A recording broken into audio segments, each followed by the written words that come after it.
ഇപ്പോൾ യൂട്യൂബേഴ്സിനിടയിൽ ട്രെൻഡായിക്കൊണ്ട് ഓടിക്കൊണ്ടിരിക്കുന്ന ഒരു കാര്യമുണ്ട്. ആരെങ്കിലും നമ്മൾക്കെതിരെ പ്രതികരിക്കുകയാണെങ്കിൽ അവർക്കങ്ങ് സ്ട്രൈക്ക് കൊടുത്ത് അവരെ ചാനൽ അങ്ങ് പൂട്ടിക്കുക. ആഹാ, എത്ര നല്ല അന്യായമായിട്ടുള്ളൊരു തീരുമാനം. ഈ പ്രാവശ്യം മലയാളികളുടെ നെഞ്ചിടി പറഞ്ഞ പ്രശസ്ത ചാനൽ എന്ന് അവകാശപ്പെടുന്ന മറുനാടൻ മലയാളി എന്ന ചാനലാണ് ഒരു ചെറുകിട ചാനലിന് പണി കൊടുത്തത്. വെന്നിസ് TV എൻ്റർടൈൻമെൻറ്റ് എന്നാണ് ആ ചെറുകിട ചാനലിൻ്റെ പേര്. 1,82,500 സബ്സ്ക്രൈബേഴ്സ് ഉള്ള ഈ ഒരു ചാനൽ സ്ട്രൈക്ക് കൊടുത്ത് അങ്ങ് പൂട്ടിച്ചു. അത് എന്തിനാണെന്ന് വെച്ചാൽ, മമ്മൂക്കയെക്കുറിച്ച് മറുനാടൻ മലയാളി ചില പരാമർശങ്ങൾ നടത്തി. മമ്മൂക്ക എന്ന മനുഷ്യൻ മട്ടാഞ്ചേരി മാഫിയക്കാരനാണെന്നും കള്ളപ്പണം വെളുപ്പിക്കുന്നവനാണെന്നും സിനിമയിൽ ജാതിപരമായിട്ട് ചിന്തിക്കുന്ന ആളാണെന്നും സമൂഹത്തിൽ വിഭാഗീയത കാണിക്കുന്നുണ്ടെന്നും ഒക്കെയായിരുന്നു പരാമർശം. 50 വർഷത്തിലേറെ സിനിമാ ഫീൽഡിൽ നിന്നിട്ടുള്ള ആ നല്ല മനുഷ്യനെക്കുറിച്ച് ചില വേണ്ടാത്ത പരാമർശങ്ങൾ പറഞ്ഞപ്പോൾ വെന്നിസ് TV എൻ്റർടൈൻമെൻറ്റിലെ നവാസ് എന്ന വ്യക്തി അതിനെതിരെ ശക്തമായി പ്രതികരിക്കുകയും അതൊരു തെറ്റായ കാര്യമാണെന്നും പറഞ്ഞതിൻ്റെ അടിസ്ഥാനത്തിൽ മറുനാടൻ മലയാളി ഇയാൾക്ക് 3 സ്ട്രൈക്കാണ് കൊടുത്തത്. 90 ദിവസത്തിനുള്ളിൽ 3 സ്ട്രൈക്ക് കിട്ടിയാൽ ആ ചാനൽ റിമൂവ് ആയി പോവും. ഇയാളുടെ ചാനൽ റിമൂവ് ആയി പോവുകയും ചെയ്തു. മമ്മൂട്ടിയുടെ ടെർബോ എന്ന ഫിലിം ഇറങ്ങിയ സമയത്ത് അശ്വന്ത് ഗോപിൻ മമ്മൂട്ടി കമ്പനി ഇത് കണക്കിന് ഒരു സ്ട്രൈക്ക് കൊടുത്തിരുന്നു. ഈ സ്ട്രൈക്കിന് എതിരെ പറഞ്ഞ ആളാണ് ഈ മറുനാടൻ മലയാളി.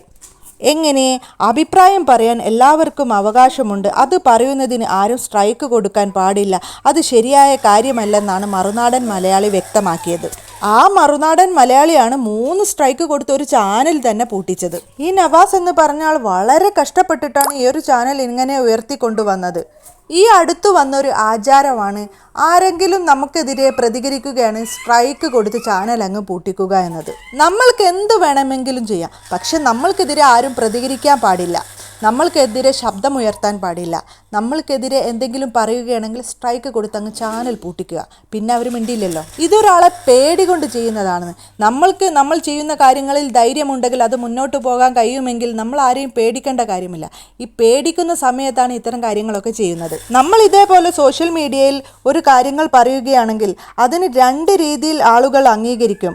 ഒന്ന് അനുകൂലിച്ചും ഒന്ന് പ്രതികൂലിച്ചും. അത് നമ്മുടെ കയ്യിൽ 100% ശരിയായിട്ടുള്ള കാര്യമാണെങ്കിൽ പോലും നമ്മളുടെ സ്വകാര്യ ദുഃഖവും പറഞ്ഞാലും, നമ്മൾ അവിടെ ഒന്ന് കരഞ്ഞാലും, നമ്മൾ ഒരു സഹായം അഭ്യർത്ഥിച്ചാലും അതിൻ്റെ താഴെ കമൻറ്റ് വരുന്നേരം നമുക്ക് കാണാം അത് പ്രതികൂലിച്ചും അനുകൂലിച്ചും ആൾക്കാർ മുന്നോട്ട് വരുന്നത്. ഓരോ മനുഷ്യരും വ്യത്യസ്തരാണ്, അവരുടെ കാഴ്ചപ്പാടും വ്യത്യസ്തമായിരിക്കും. അവരുടെ ചിന്തകൾക്ക് അടിസ്ഥാനമാക്കിയാണ് അവർ പ്രതികരിക്കുന്നത്. അത് ഞാനിടുന്ന വീഡിയോകൾക്ക് 2 ടൈപ്പ് കമൻസുകൾ വരാറുണ്ട്. അത് ഓരോരുത്തരുടെ അഭിപ്രായമാണ്. ആ അഭിപ്രായ സ്വാതന്ത്ര്യം അവർക്കുണ്ട്. അത് കണക്കാക്കിയാണ് ഞാൻ വീഡിയോ ഇടുന്നതും. ചിലർ അതെടുത്ത് വീഡിയോകളായിട്ട് തന്നെ ചെയ്യും.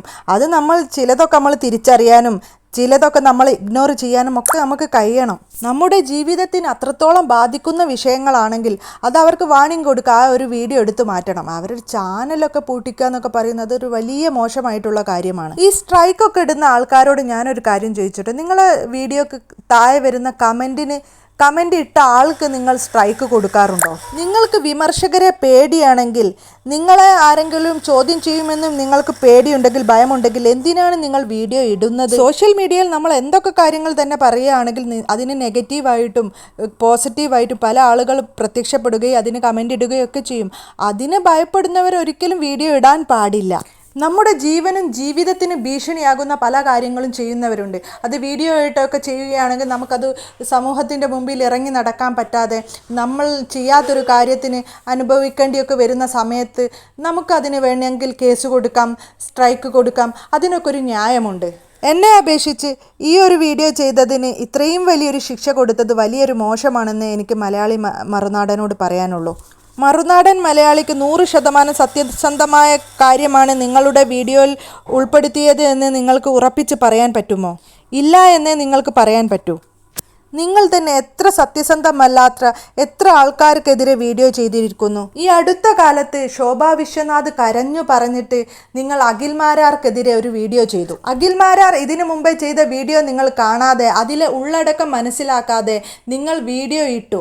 അതിനുശേഷം അത് തെറ്റായിരുന്നു എന്ന് പറഞ്ഞ് നിങ്ങൾ മറു വീഡിയോയും ചെയ്തു. അത് മനുഷ്യ സഹജമാണെന്ന് അഖിൽമാരാർ വിശ്വസിച്ചു. അതുകൊണ്ട് നിങ്ങൾക്കെതിരെ കേസിന് പോയില്ല, മറ്റ് സ്ട്രൈക്ക് തന്നില്ല. മനുഷ്യന് തെറ്റുകൾ പറ്റാം, അത് മറുനാടൻ മലയാളി കൂടി മനസ്സിലാക്കണമെന്ന് എനിക്ക് പറയാനുള്ളൂ. മറുനാടൻ മലയാളിക്ക് കൂടുതലായിട്ട് എന്തെങ്കിലും പറയാനുണ്ടെങ്കിൽ അത് പറയുകയും ഈ ഒരു സ്ട്രൈക്ക് ഒഴിവാക്കി കൊടുക്കണമെന്നാണ് എനിക്ക് പറയാനുള്ളത്.